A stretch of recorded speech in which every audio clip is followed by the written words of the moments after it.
Alaikum wa rahmatullahi wa barakatuh. This is Roadside to Islam. Can you introduce yourself, please, sis? Walaikum salam wa rahmatullah. My name is Aisha. I'm also known as Emma. I've grown up in and around Croydon and I'm 24 years old, alhamdulillah. Inshallah. So how long have you been Muslim?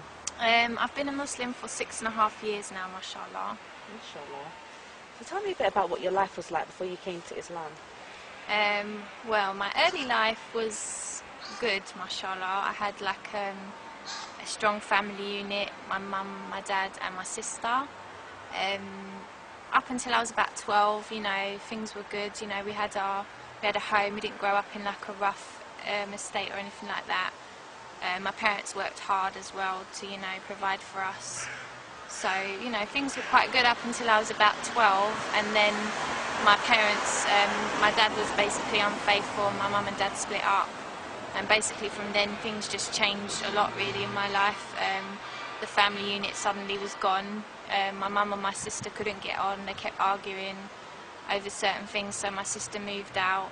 My mum was out a lot because she was trying to get over what had happened, because she's with my dad for such a long time. She's with him since she was about 18, and they got married at 18 as well. So, you know, like, it was a real shock for her that you know, he'd been unfaithful, obviously, and, you know, yeah, she was just basically going out a lot, and I didn't really have anyone. So, you know, things were different in the money area as well, because obviously my mum was on her own, and, you know, she didn't have any money. She was always moaning about money and, you know, saying, oh, I can't afford this anymore, you know, you'll have to go and do this. And so basically I was just on my own, and, you know, obviously in this society when you're about 13, that's the time when you start to go out a bit, you know, you have your friends, and basically I just started getting into just silly things like, you know, robbing and graffitiing, you know, shoplifting, just drinking and smoking. I started smoking weed a lot, and just general, like, all those kind of things really, all the things that aren't good for you, you know, to be doing. And then up until 16 really, like, that was just my life for those sort of 3 to 4 years. It was quite, you know, just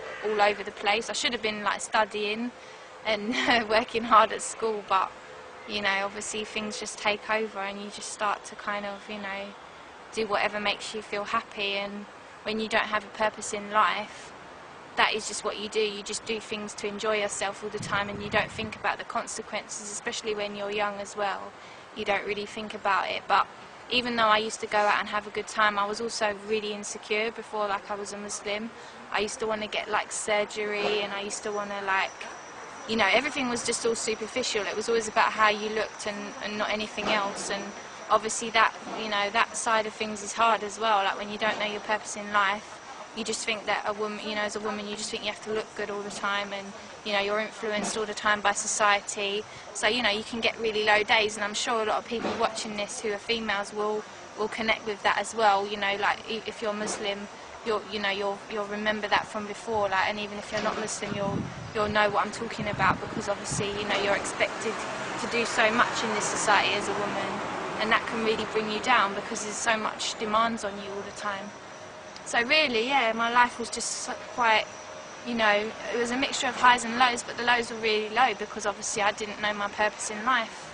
So it's a sad time really when I think about some of the times when I felt really, really low, like I wanted to end my life. And I mean, now I can't even comprehend that, because I would never, you know what I mean, I don't think like that anymore, but that was how I felt. Like, so I must have been really low to think like that, you know. It was just subhanallah.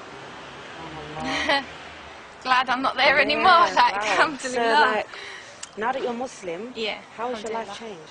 Well, just obviously positively, really. I mean, I'm just happy now.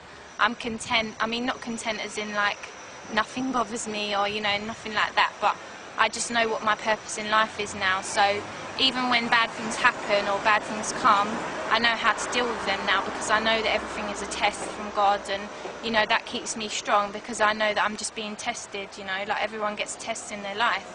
And I just feel like, you know, I'm on the straight path. I just feel like I know what I'm doing.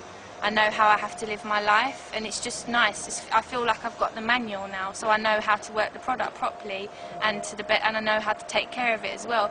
Before, you know, I wasn't taking care of the product and I didn't know the manual. I was just using the product as if, like, you know, just trying to use it. Do you know what I mean? Like, I know that sounds a weird analogy, but it's just like when you get the manual to something, you know how to use it to the best of its ability, and you know what it does as well. You know what it's there for. Do you know what I mean? So that's just how I feel. Like, I just feel, you know, so positive, and I don't let worldly things annoy me anymore. Like, when I see people now who look good, I don't get jealous anymore or anything like that.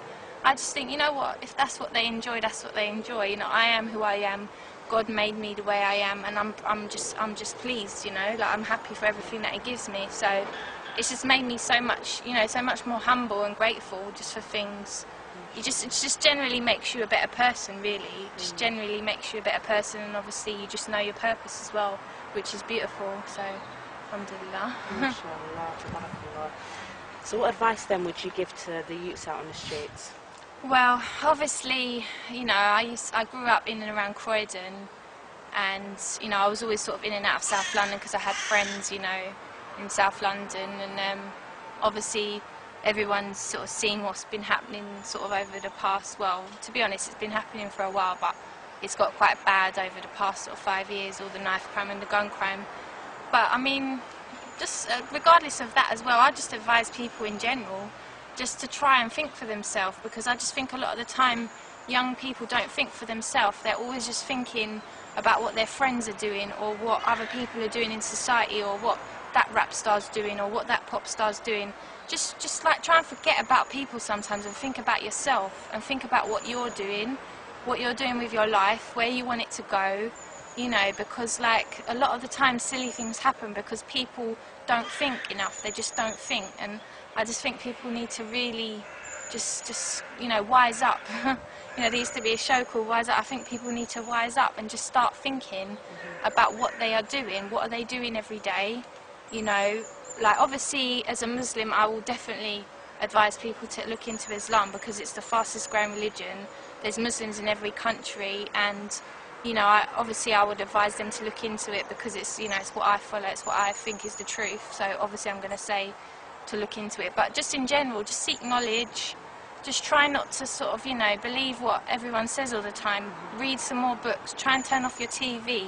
Just educate yourself, because education does open doors. Like, it might not open the door to the job you want or something, but it will still make you a better person because you'll just know more. Like, there's just so many people now in society who just don't know anything about the world, and I just find that really sad because I know what it's like to be like that, and I know what it's like to be the way I am now. And it's so much better to just know more, like, about everything, and just to be humbler as well, you know, because you can't carry on being a bad boy or a bad girl or whatever you want to be forever. You know, things in your life are going to change, you know, and you need to just see that, you know. You need to just start thinking about what your life is like and how you want it to be and things like that. Alhamdulillah. Jazakallah. We're going to wrap it up there, Okay, inshallah. barakallah feek. Assalamu alaikum wa rahmatullahi.